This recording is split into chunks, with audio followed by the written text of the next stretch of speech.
យលើយខ្លោយអើយសណ្ដំតែដោយខ្លោយសុខជីវាប្រណូនភ្លៀងភ្លេចពីរួងលេតឡៃខ្លោយព្រះភ័យឬក៏មើលពេញសំលេងដូចលេចសូមកុំកិច្ចមកហានកាយាបងអ្នកក្រអងវលំលងរៀតត្រីលើដើមធ្នោតលីសំដុំ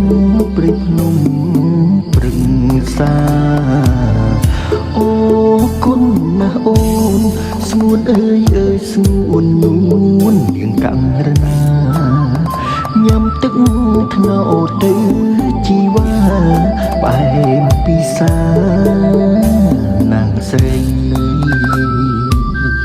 ទឹកថ្នោតតែឆ្ងាញ់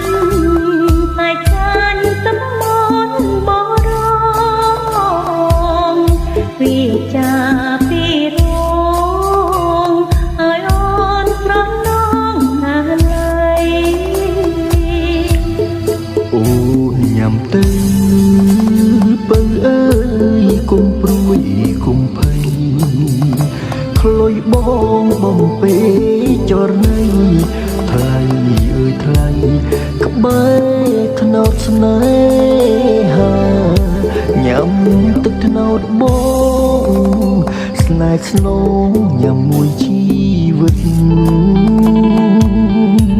ថ្ងៃក្រោយក្បត់ចិត្តបងពេញជាខ្សែសងខាបងគ្មានបងនៅខាងនន់ឡងក៏សូនជន់មី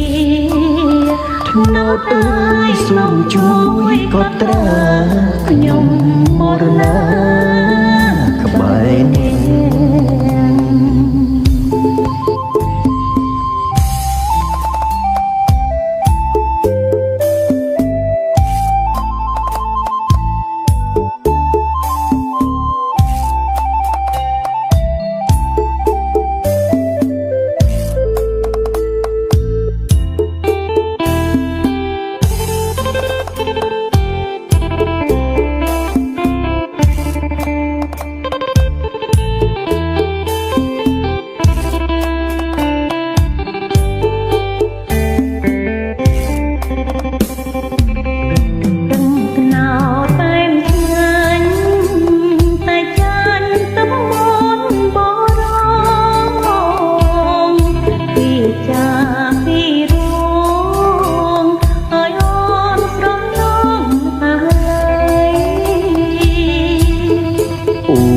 ញ៉ាំទៅ